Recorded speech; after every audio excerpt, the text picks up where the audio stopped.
I was staring at the empty space in my driveway, where my snowmobile trailer had been parked just 3 hours earlier, when my phone buzzed with a text from an unknown number telling me my property had been towed for violating subdivision covenants. My hands were shaking as I dialed the number listed, already knowing this had something to do with the HOA I'd been battling since moving to Alpine Ridge Estates in Whitefish, Montana, 6 months ago. The woman who answered spoke in that particular tone that made my teeth grind, the one that suggested she was doing me a favor by even acknowledging my existence. Alpine Ridge HOA, this is Brenda speaking. Yeah, hi, I just got a message that my trailer was towed. That trailer has my snowmobile on it and I need it back immediately. There was nothing wrong with where it was parked. Let me pull up your account. Name, Henry Nelson.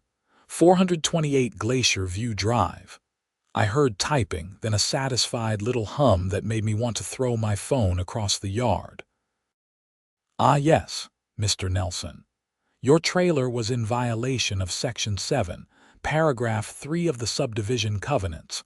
No recreational vehicle, trailer, boat, or similar equipment may be stored in view of the street for more than 48 hours.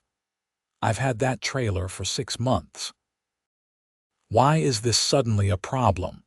We've been conducting a thorough review of all properties, and yours came up as non-compliant. The trailer has been taken to Mountain Valley impound. The address is on the website.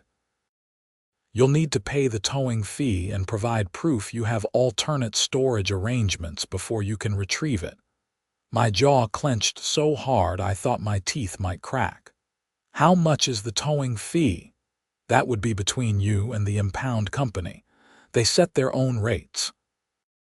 However, you'll also owe the HOA a fine of $500 for the initial violation, plus $100 per day until the issue is resolved. You've got to be kidding me. I assure you, I am not. The rules are clearly stated in the covenants you signed when you purchased your property. Have a good day, Mr. Nelson. She hung up before I could respond. I stood there in my driveway, the November wind cutting through my jacket, staring at the mountains that surrounded our little subdivision. Beautiful place, terrible people running it. I'd moved here from Seattle for work, taking a job as a project manager for a construction company that specialized in mountain resort development. The house had been perfect, the location even better. I loved snowmobiling, skiing, and everything about mountain life. What I hadn't counted on was an HOA run by a group of retired busybodies who seemed to have nothing better to do than make everyone else's life miserable. The drive to Mountain Valley impound took 20 minutes, winding down the mountain on roads that were already showing signs of the heavy winter that meteorologists had been predicting. When I pulled into the lot, I counted at least 15 vehicles and trailers crammed into a space meant for maybe 10. My red trailer with my Arctic Cat snowmobile strapped to it sat near the back. The office was a double-wide trailer that had seen better days. A man in his 50s with a generous gut and a stained Carhartt jacket looked up from a space heater when I walked in. Help you. I'm here to pick up my trailer. It was towed from Alpine Ridge Estates this morning. He scratched his beard and pulled out a clipboard. Name, Henry Nelson. Yep, got it here. That'll be $650 for the tow, plus $75 per day storage. It's been here less than 12 hours. First day counts as a full day, company policy. I wanted to argue, but I could see in his eyes that he'd heard it all before and didn't care. I pulled out my credit card, feeling the sting of $725 disappearing from my account for absolutely no good reason. He ran the card, printed out a receipt, and handed me my keys without another word. Getting the trailer hitched back to my truck took 10 minutes in the cold, my fingers going numb despite my gloves. The whole time, I was calculating how much this little stunt by the HOA had cost me. $725 for the tow and storage, plus the $500 fine they'd mentioned, with more piling up daily if I didn't find a solution. Over $1,200 for having my own property parked at my own house. When I got back to Alpine Ridge Estates, I noticed something I'd been too angry to pay attention to before. Several other houses had boats parked beside their garages, RVs in driveways, and utility trailers visible from the street. I drove slowly through the winding roads of the subdivision, counting. At least 8 other properties had similar violations, if what I'd been told was even a real rule. But those houses shared something mine didn't. They had been owned by people who'd lived here for years, people who probably played golf with the HOA board members, people who fit in with the old guard that ran Alpine Ridge like their personal fiefdom. I was the outsider, the new guy, the one they could push around. That evening, I pulled out the thick folder of HOA documents I'd been given at closing. My realtor had glossed over them, as realtors tend to do, focusing instead on the square footage and the view. I'd signed them like an idiot, trusting that they were standard boilerplate. Section 7, paragraph 3 did indeed exist.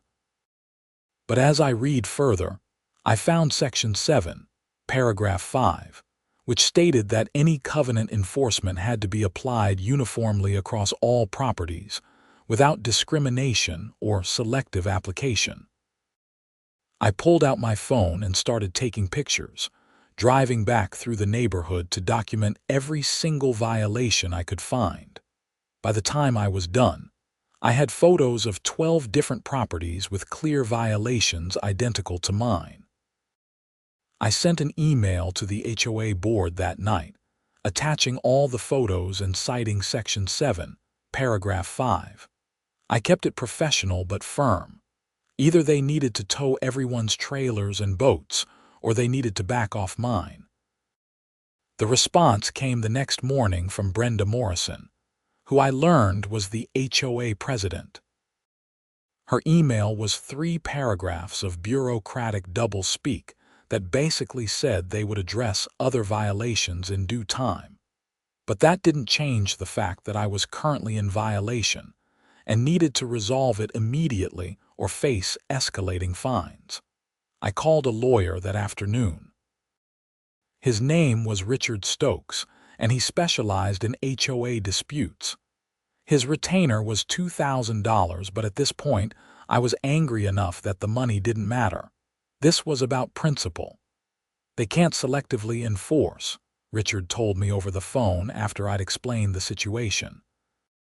Montana law is pretty clear about that. HOAs have to apply rules uniformly. I'll send them a letter, and I'm willing to bet they'll back down once they realize you're serious. And if they don't, then we file suit. But it probably won't come to that. Most HOA boards are bullies who fold when someone actually stands up to them. The letter went out the next day. I didn't hear anything from the HOA for a week, which I took as a good sign. My trailer stayed parked in my driveway, exactly where it had been before. I was prepared for a fight, had the money set aside for the fines if they tried to pursue them, and I'd already talked to Richard about next steps. What I wasn't prepared for was coming home from work on a Tuesday evening to find Brenda Morrison standing in my driveway with 2 other women I recognized from HOA meetings I'd been forced to attend. Brenda was exactly what you'd expect.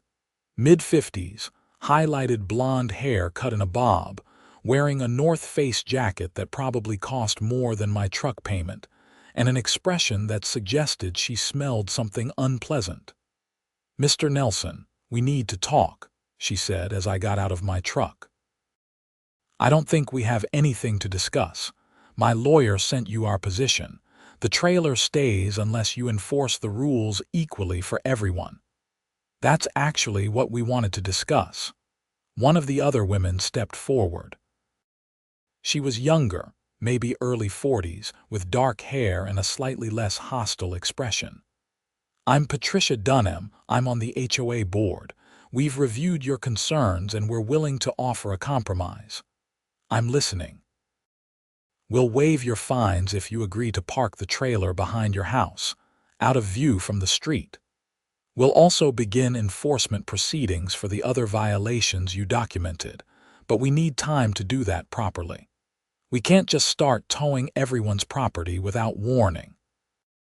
"Why should I have to move my trailer when nobody else has to move theirs?" Brenda's face tightened. "Because you're the one who made this an issue. If you just complied like we asked, none of this would have been necessary. We're trying to be reasonable here." "Reasonable would have been not towing my trailer in the first place. Reasonable would have been applying your rules fairly from the start." "Look," Patricia said, her voice taking on a pleading quality, "we're trying to find a solution here that works for everyone. The reality is that enforcing this rule across the entire subdivision is going to be difficult and time-consuming. If you'll work with us on this, we can grandfather in the existing violations and just make sure no new ones occur." "So you want to punish me for being new, essentially?" "We want to maintain property values," Brenda snapped. "That's what an HOA is for. And frankly, Mr. Nelson, your attitude since moving here has been less than cooperative. You've challenged us at every turn, questioned every decision, and now you're threatening legal action. All we're asking is that you show some consideration for your neighbors." The third woman, who hadn't spoken yet, finally chimed in. "I'm Sandra Chen. I live 3 houses down from you. I actually think you have a point about selective enforcement. But Brenda and Patricia are right that changing everything overnight isn't practical. Could you at least consider the compromise, just for the sake of neighborhood harmony?" I looked at all 3 of them, recognizing the dynamic at play.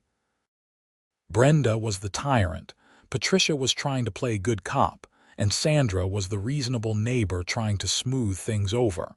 It was a well-practiced routine. "I'll think about it," I said, "but I'm not making any promises, and the trailer stays where it is until I decide." Brenda's face flushed red. "You're making a very big mistake. This community has ways of dealing with residents who won't cooperate." "Is that a threat?" "It's a fact. Good evening, Mr. Nelson." They left, and I stood in my driveway wondering what I'd gotten myself into. The smart play was probably to take the compromise, move the trailer, and let it go. But something about the way Brenda had spoken to me, the entitled assumption that I should just fall in line, made me want to dig in my heels.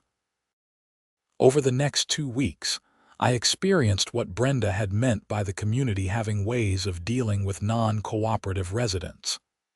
My garbage cans, which I put out every Wednesday night for Thursday morning pickup, were repeatedly knocked over. The contents spilled across my driveway.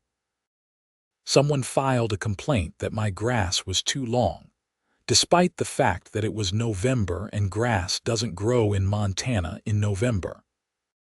I got a notice that my house number wasn't clearly visible from the street and needed to be replaced, even though it was identical to every other house number in the subdivision.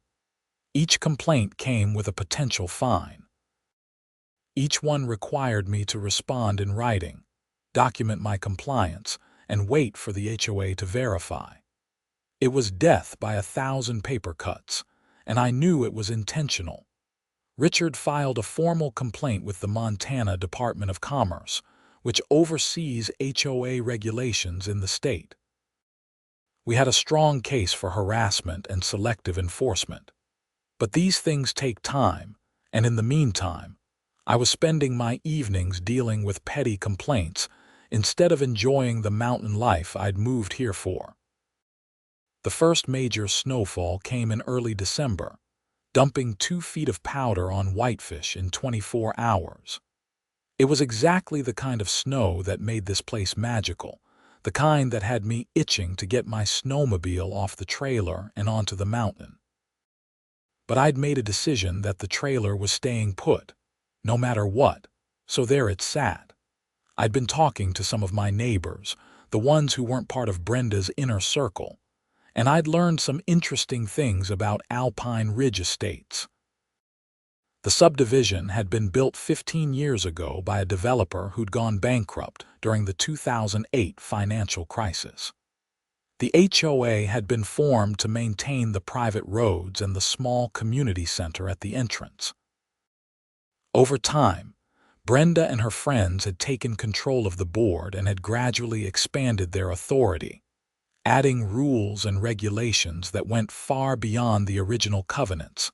Several homeowners had fought back over the years, but most had either given up or sold their houses.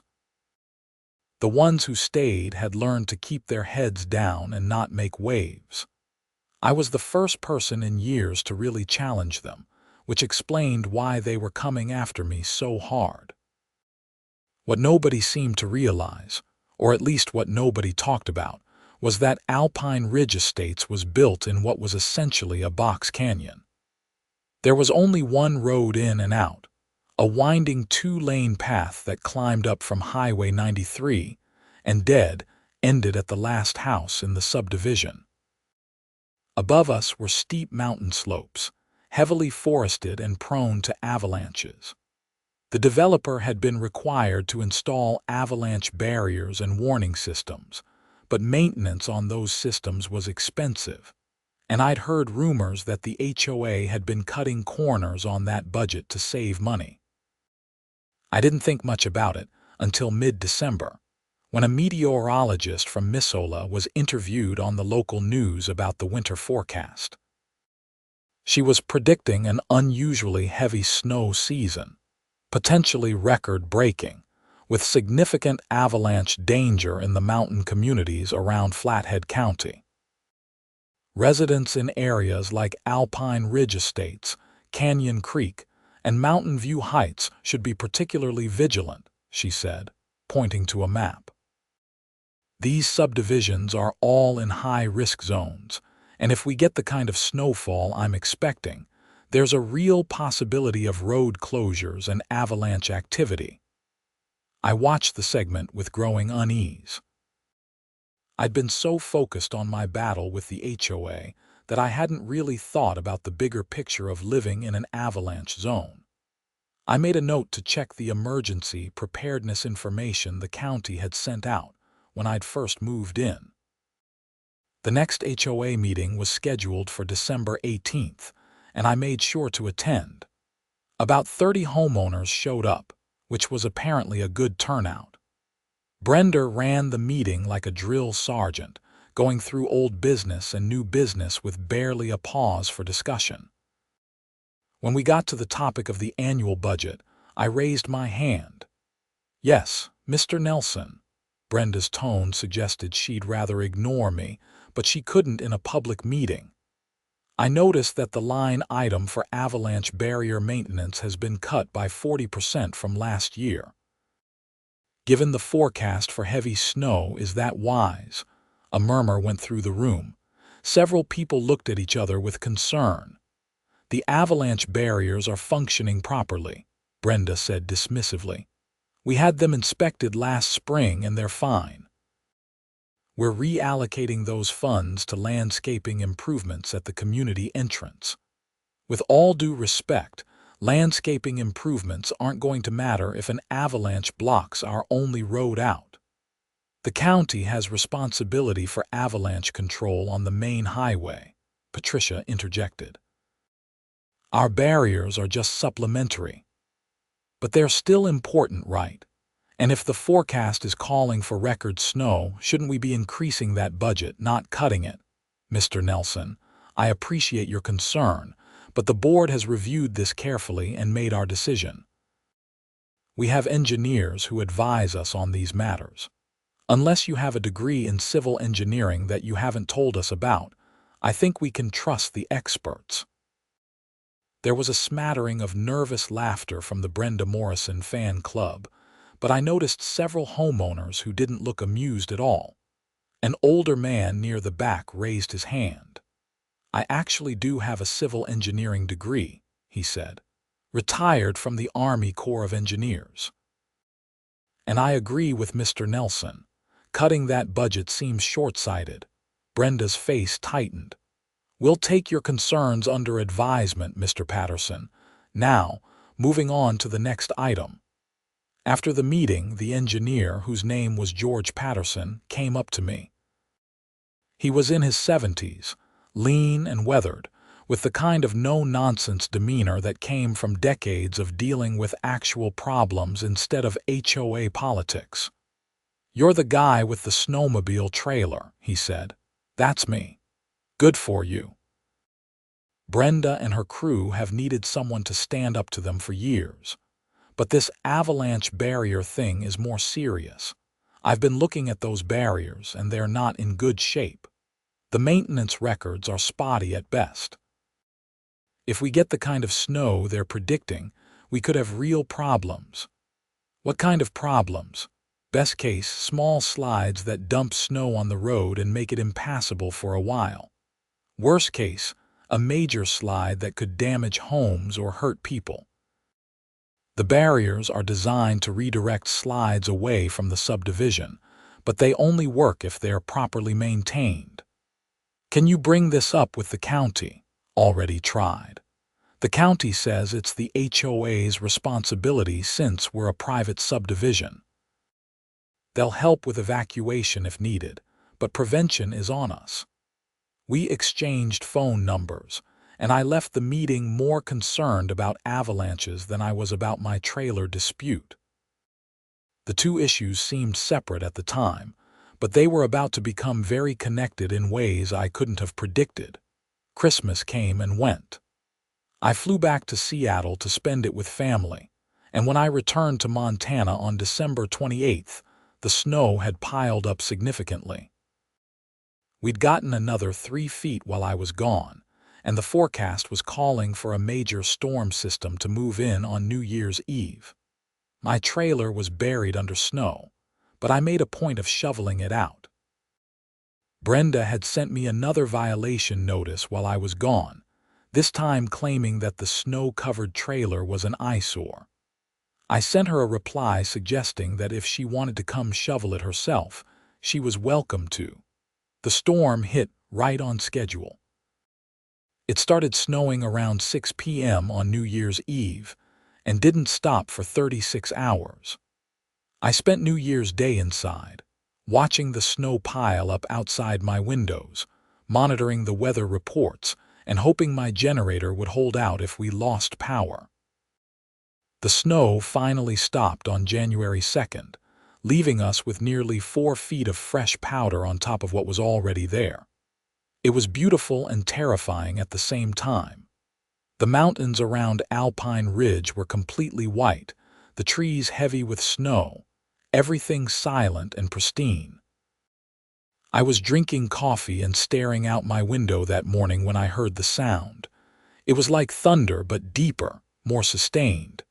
The windows rattled. My coffee mug vibrated on the counter, and then I saw it. A massive wall of white cascading down the mountain slope above the subdivision, churning and tumbling, carrying trees and rocks and everything else in its path. The avalanche barrier did its job, mostly. The main mass of the slide was diverted away from the houses, flowing down a channel that had been engineered for exactly this purpose. But avalanches don't always follow plans. The sheer volume of snow overwhelmed the barriers, and while the houses were safe, the slide dumped hundreds of tons of snow directly onto Alpine Ridge Road, the only way in or out of the subdivision. I grabbed my phone and called 911. The operator told me they were already aware and that crews were being dispatched, but it would take time. The county had multiple avalanche situations to deal with, and Alpine Ridge wasn't the highest priority since no one had been injured and no structures had been damaged. "How long until they can clear the road?" I asked.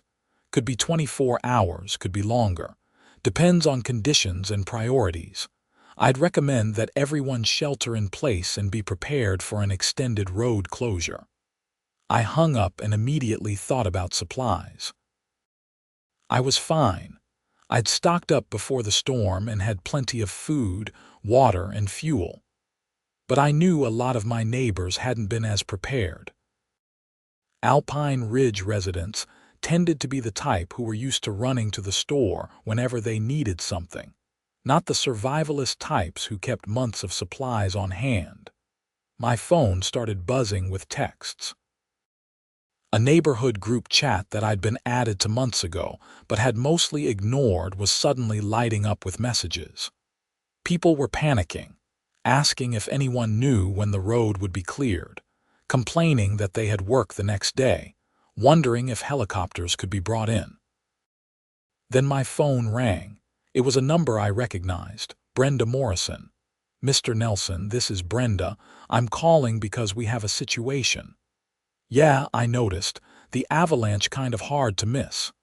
The county is saying it could be days before they clear the road. We have residents who need medication, who have medical appointments, who have work obligations. We need to find a solution." "Okay, so what do you want from me?" There was a pause, and I could hear the struggle in her voice. "I understand you have a snowmobile. We're calling everyone in the subdivision who might have equipment that could help. We need to get some people down to Highway 93 so they can access their vehicles and get into town. My snowmobile is on my trailer, the trailer you had towed." Another pause, longer this time. "Yes. I'm aware of that.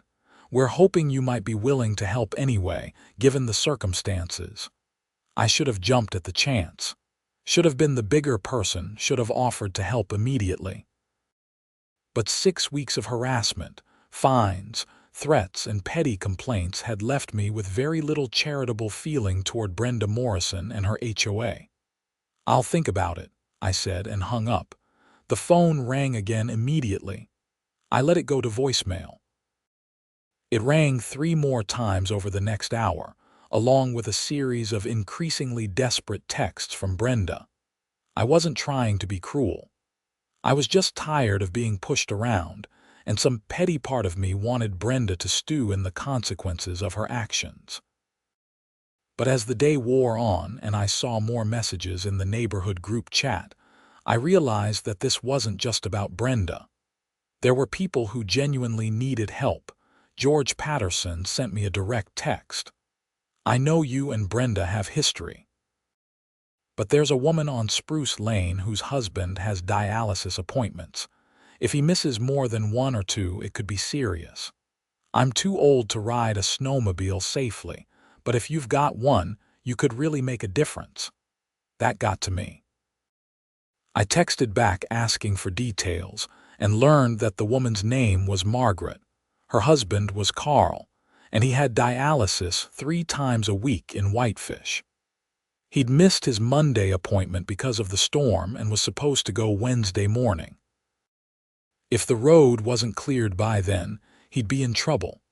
I went outside and started digging out my snowmobile trailer. It took an hour in the bitter cold, but I finally got the Arctic Cat uncovered and unstrapped. The engine started on the 3rd pull, rumbling to life and sending up a cloud of exhaust in the cold air. I texted Brenda, "I'll help, but we need to talk after this is over." Her response was immediate. "Thank you. What do you need?" Just a list of who needs to get out and why. Prioritize medical needs first. Over the next 2 hours, I made 4 trips down Alpine Ridge Road to Highway 93, carrying passengers on my snowmobile. The avalanche debris was massive, covering the road for nearly a 1/4 mile with snow piled 20 feet deep in places. There was no way regular vehicles were getting through anytime soon. Carl was my first passenger. He was in his 60s, pale and thin, and he held onto me with shaking hands as we navigated down the mountain. His wife had arranged for a friend to pick him up at Highway 93 and drive him to dialysis. He thanked me 3 times before we even got there. My second trip was a woman named Jennifer who was a nurse at Kalispell Regional Medical Center. She had a shift starting that evening and patients who depended on her. Third trip was a man who needed to get to Missoula for a custody hearing that had been scheduled for months. Fourth trip was an elderly woman whose medications were at a pharmacy in town and couldn't be refilled without her physically being there. By the time I finished, it was getting dark and I was exhausted. The cold had seeped into my bones despite my gear, and my hands were cramping from gripping the handlebars. I parked the snowmobile back at my house and went inside to warm up. The group chat was full of thank you messages. People I'd never spoken to before were expressing gratitude, saying they'd been wrong about me, apologizing for not standing up when the HOA had come after me. It felt good, but it also felt hollow. Where had all these people been when Brenda was harassing me? Brenda called again that evening. "Mr. Nelson, I wanted to thank you personally for what you did today. You really helped a lot of people. You're welcome. I also wanted to discuss your situation. With the trailer, I figured. I've spoken with the rest of the board, and we've agreed to drop all fines and violations against you. You can keep your trailer parked wherever you want. We're also going to suspend enforcement of Section 7, Paragraph 3 indefinitely. That's a start. A start. Mr. Nelson, we're giving you everything you asked for. No, you're giving me what I should have had all along. What you're not doing is acknowledging that what you did was wrong. You're not apologizing for the harassment. You're not offering to reimburse me for the $725 in towing and storage fees that I paid because you decided to selectively enforce a rule. Silence on the other end. Then, in a voice that sounded like each word was being physically pulled from her throat, "You're right. I apologize. We handled this badly. If you'll send me the receipts, we'll reimburse you from the HOA emergency fund. And my lawyer fees, that's going to be more complicated. I'll have to bring it to a board vote. Fine. I'll wait for the check for the towing fees. After that, we can talk about the rest." I hung up feeling vindicated but also vaguely unsatisfied. I'd won in a sense, but it had taken an avalanche and an emergency for the HOA to back down. What happened when things went back to normal? The road stayed blocked for 3 more days. The county brought in heavy equipment and crews who worked around the clock, but the sheer amount of snow was staggering. I made another dozen trips on my snowmobile, ferrying people and supplies up and down the mountain. A couple of other residents had snowmobiles too, and we coordinated our efforts through the group chat. George Patterson organized a meeting at his house, inviting everyone who was frustrated with how the HOA had been run. About 20 people showed up, which was a significant portion of the subdivision. The consensus was clear. Brenda and her board had to go. "The problem is that nobody ever runs against them," one woman said. Her name was Deanna, and she lived near the entrance to the subdivision. "They've been on the board for years because they're the only ones who want the job." "Then we need to change that," George said. "Elections are in March. We need to put together a slate of candidates and actually campaign. Make it clear that there's an alternative." People volunteered. George agreed to run for president. Deanna would run for secretary. A man named Tom who worked as an accountant in Kalispell would run for treasurer. They needed 2 more people for the 5-person board. Everyone looked at me. "What?" I said. "You stood up to them," Deanna said. "You showed people that it was possible to push back. If you're on the ballot, I think a lot of people would vote for you. I've only lived here 6 months. I don't even know most of you." "That might actually be an advantage," Tom said. "You're not part of the old guard. You represent change." I agreed to think about it, but I was pretty sure I already knew what I'd decide. If I was going to live here, I might as well have a say in how the place was run. The road finally reopened on January 6th.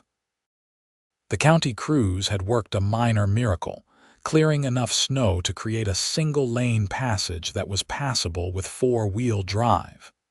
It would take weeks to fully clear the road, but at least people could get in and out. The day after the road opened, I got a check in the mail from the HOA for $725. There was no note, no letter, just the check. I deposited it and sent Brenda an email asking about the lawyer fees. Her response was terse. The board voted. The answer is no. The HOA is not responsible for legal fees you chose to incur. I forwarded the email to Richard Stokes, my lawyer. He replied that we could pursue it, but the cost of litigation would probably exceed what we'd recover. Sometimes you had to pick your battles. I let it go. The principle had been established. The trailer was staying. The fines were dropped, and I had a bigger battle coming up in the form of the HOA election. The next 2 months were a whirlwind. George and his reform slate, which I'd reluctantly joined, campaigned hard. We went door to door, held meetings, sent out mailers explaining our platform. It was simple: transparent finances, fair enforcement of rules, proper maintenance of critical infrastructure like the Avalanche barriers, and an end to selective harassment of residents. Brenda and her incumbent board tried to paint us as troublemakers who wanted to eliminate all rules and turn Alpine Ridge into a free-for-all. They sent out their own mailers warning that property values would plummet if radical elements took control of the HOA. But they'd made a critical error. The Avalanche had scared people, and when George and Tom dug into the HOA finances and discovered that over $50,000 earmarked for Avalanche barrier maintenance over the past 3 years had been redirected to cosmetic projects, people got angry. George presented the findings at a special meeting 2 weeks before the election, complete with spreadsheets and documentation. Brenda tried to defend the decisions, claiming that the barriers had been inspected and certified as safe. George countered with an engineer's report that he'd commissioned himself, which showed multiple deficiencies in the barrier system that should have been addressed years ago. "You put cosmetic landscaping ahead of safety," George said, his voice calm but firm. "You prioritized making the entrance look pretty over protecting people's homes and lives. That's not leadership, that's negligence." The room erupted. People shouted questions at Brenda, demanding answers. Patricia Dunham tried to deflect, but she only made it worse by suggesting that no one could have predicted an avalanche of that size. "The meteorologist predicted it," I said, standing up. "Back in December on the news. She specifically named Alpine Ridge as high risk. We all saw it. The question is, why didn't you take it seriously?" Brenda's face was red with anger and I thought maybe a touch of fear. "This is nothing but a political hit job. You've been trying to undermine this board since the day you moved here, Mr. Nelson. This has nothing to do with safety and everything to do with your personal vendetta. My personal vendetta started when you towed my trailer for a violation that you weren't enforcing against anyone else. But this isn't about me anymore. This is about an HOA board that's been playing favorites, wasting money and ignoring safety issues, and it's going to end in March. The election wasn't even close. George's reform slate won every seat, including mine. Brenda, Patricia, and Sandra all lost, along with the 2 other incumbents whose names I can't even remember because they never did or said anything notable in any meeting I attended. The transfer of power happened at the April meeting. Brenda had to sit there while George was sworn in as the new president, while I took my seat on the board as a regular member. She handed over the HOA files, the bank account information, the keys to the community center, and the vendor contacts with barely concealed fury. "I hope you're happy," she said to me after the meeting. "You've destroyed a community that took years to build." "No," I said. "I helped save a community that was being run into the ground by people who confused power with leadership. There's a difference." She left without another word, and I haven't spoken to her since. The new board got to work immediately. Our first priority was the avalanche barriers. We hired a reputable engineering firm out of Missoula to do a complete assessment and give us a repair plan.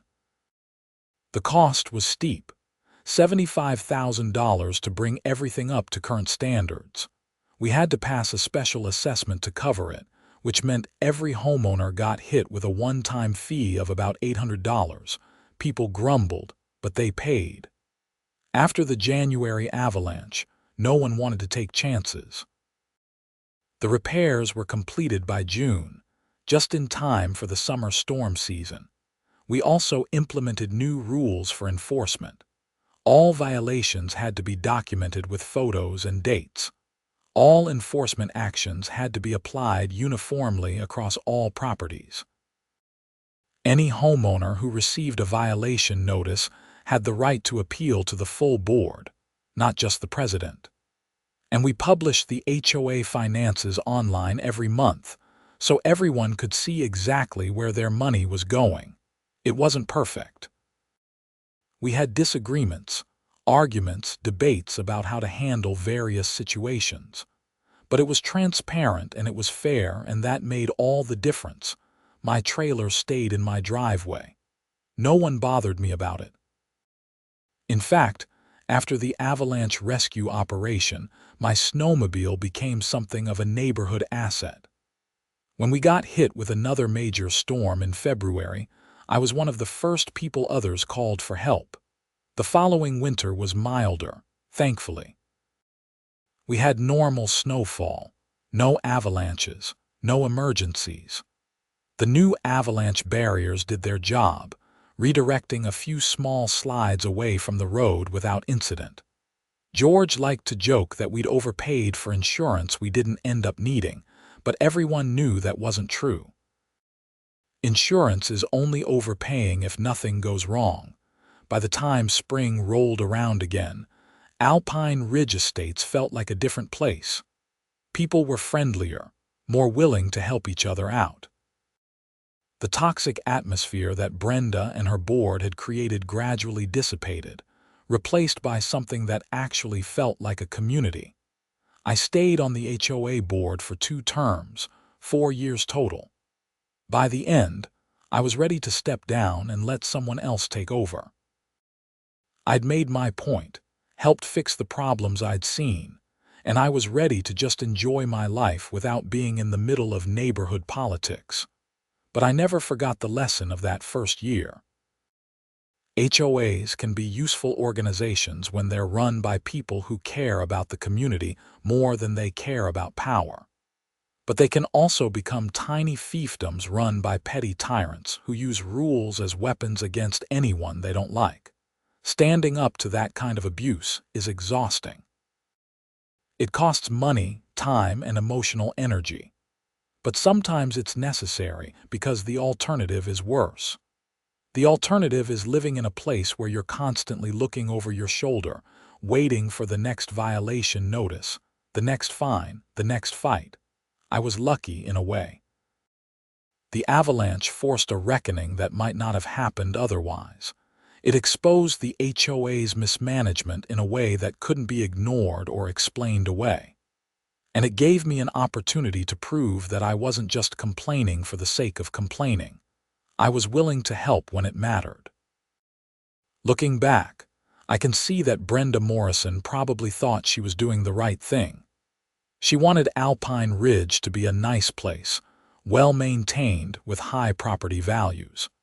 But she went about it in completely the wrong way, confusing conformity with quality and control with leadership. The irony is that property values did go up after the board changed. Not because we enforced the rules more strictly, but because we enforced them more fairly. People wanted to live in a place where they'd be treated with respect, where the rules made sense, where the HOA was a resource rather than an adversary. My trailer is still parked in my driveway. I use the Snowmobile regularly, and I've upgraded to a newer model.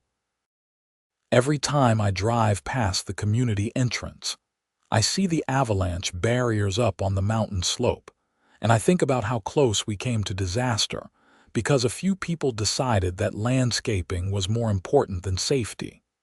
George Patterson passed away last year at the age of 78. Heart attack, sudden and unexpected.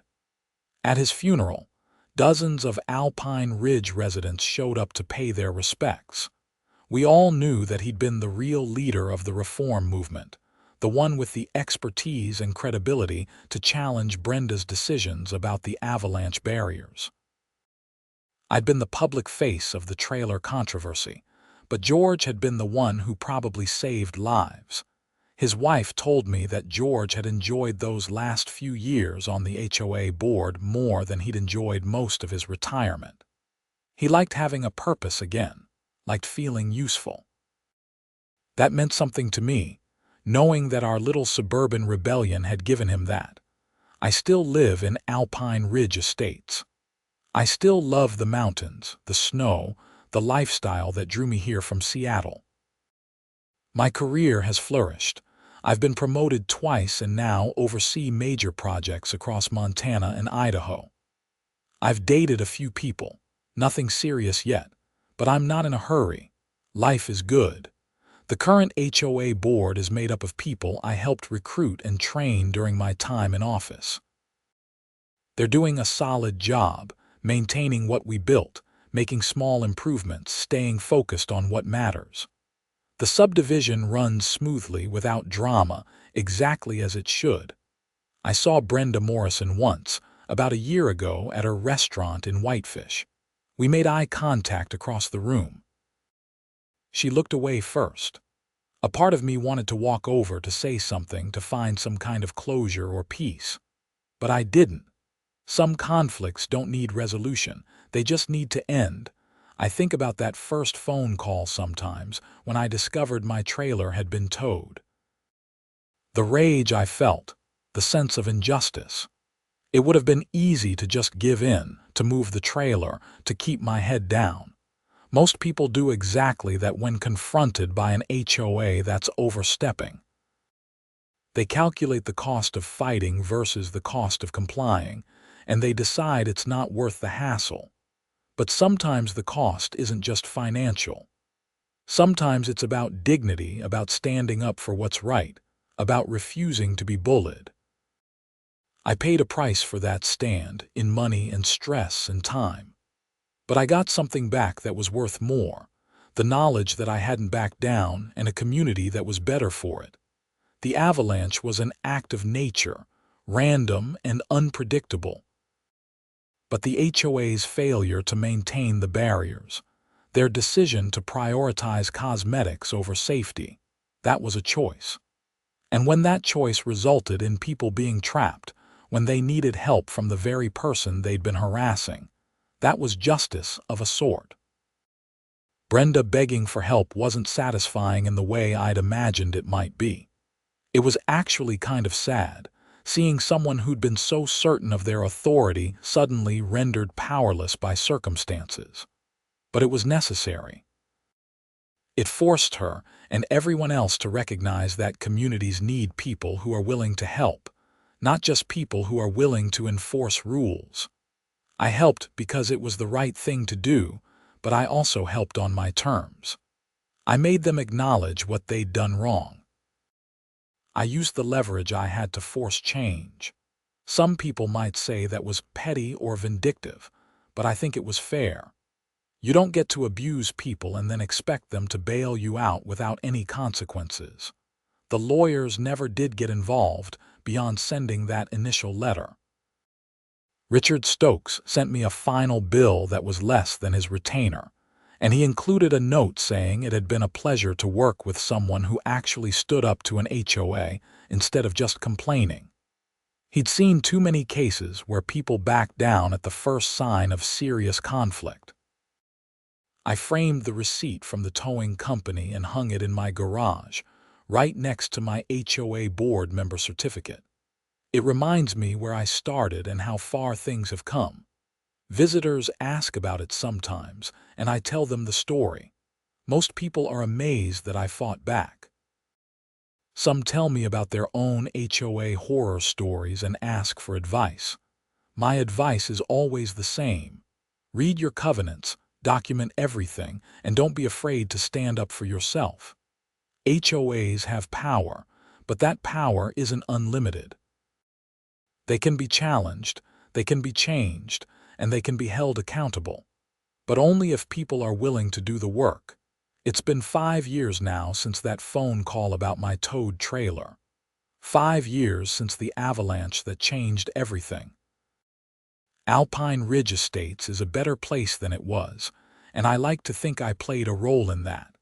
Not the only role, not even the biggest role, but a role nonetheless. My snowmobile trailer sits in my driveway, covered in snow at the moment. We got 8 inches last night, and more is forecast for tomorrow. I'll dig it out this weekend, maybe take a ride up into the high country. The mountains are beautiful this time of year, pristine and dangerous, and absolutely worth the risk of living here. Because that's the thing about mountain life. It demands respect. You have to prepare for the worst while hoping for the best. You have to take safety seriously, maintain your equipment, know your limits. The mountains will kill you if you're careless or arrogant or stupid. Brenda Morrison never understood that. She thought she could cut corners and redirect funds and ignore expert warnings because nothing bad had happened yet. She got lucky for years, and she mistook that luck for wisdom.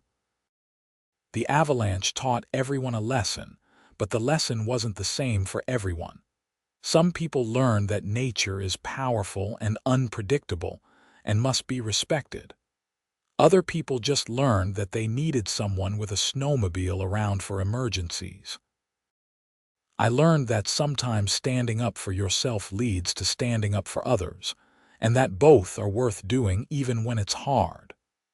I learned that communities are built by people who care enough to fight for them, not by people who just want everything to look nice from the street. And I learned that sometimes the things that seem like disasters at the time turn into opportunities for change. If Brenda hadn't towed my trailer, I probably would have stayed uninvolved in HOA politics. If the avalanche hadn't happened, the board might never have been voted out.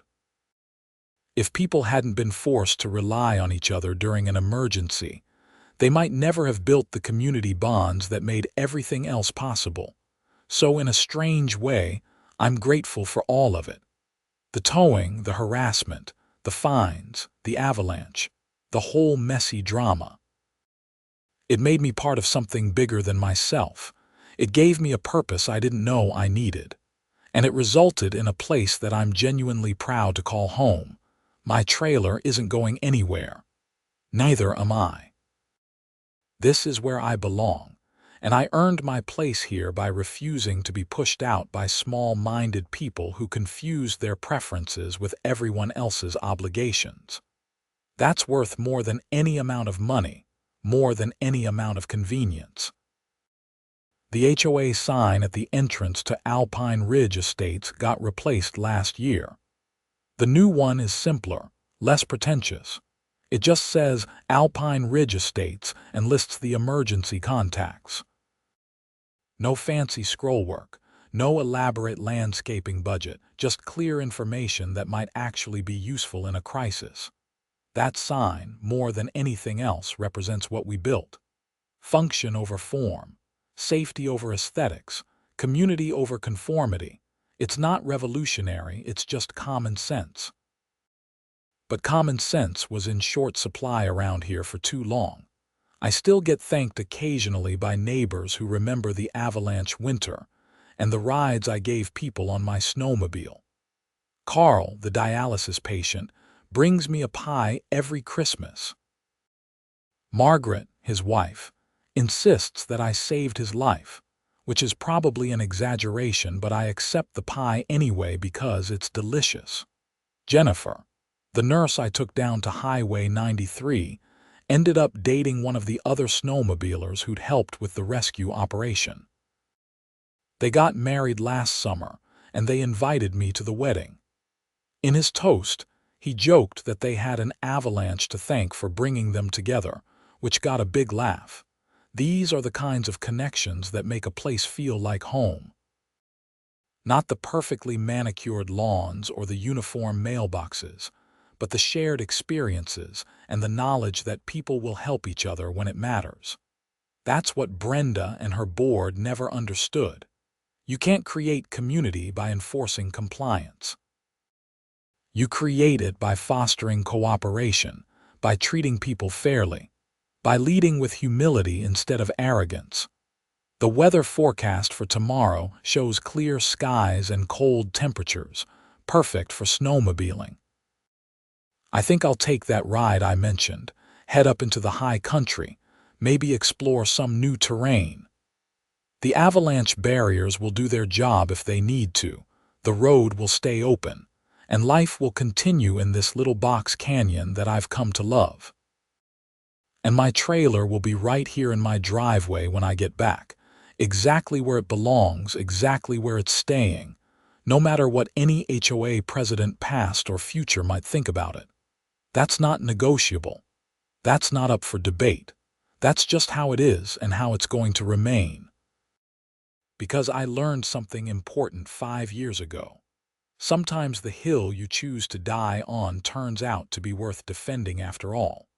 Not because the hill itself is important, but because the principle it represents matters more than anyone realized at the time. My snowmobile trailer was never really about parking or aesthetics or property values. It was about power and fairness, and whether one person or group of people gets to impose arbitrary rules on others, just because they can. It was about whether you fight back when someone tries to push you around, or whether you let them win because fighting seems too hard. I chose to fight, and I'd make the same choice again. The cost was high, but the alternative would have cost me something more valuable: my self-respect and my sense of justice. Those aren't things you can put a price on, and they're not things you should ever surrender without a fight. So here I am, 5 years later, still in Alpine Ridge Estates, still parking my trailer in my driveway, still taking my snowmobile up into the mountains whenever the snow is good. Life is good, the community is healthy, and the HOA is functioning the way it always should have. And somewhere out there, presumably still in Whitefish, though I honestly don't know or care, Brenda Morrison is living her life without the power she once wielded over this subdivision. I hope she learned something from the experience, but I suspect she didn't. Some people never do. That's okay. The point wasn't to change Brenda. It was to change the system that had given her too much unchecked authority. And that mission was accomplished, permanently and completely. The sun is setting now, painting the mountains in shades of orange and pink. The snow on the peaks glows in the fading light, beautiful and deadly and eternal. This is why I moved here, for moments like this, for the raw natural beauty that makes all the human drama seem small and temporary. Tomorrow I'll ride, and the day after that I'll go to work, and life will continue in its rhythm. The HOA will have its meetings, the board will make its decisions, the seasons will change from winter to spring to summer to fall and back again. The mountains will stand, the snow will fall, and the avalanche barriers will hold or they won't. But whatever happens, I'll know that I stood my ground when it mattered. I fought back when I was wronged. I helped when I was needed. And I made a difference in a community that had lost its way. That's enough. That's more than enough. That's everything.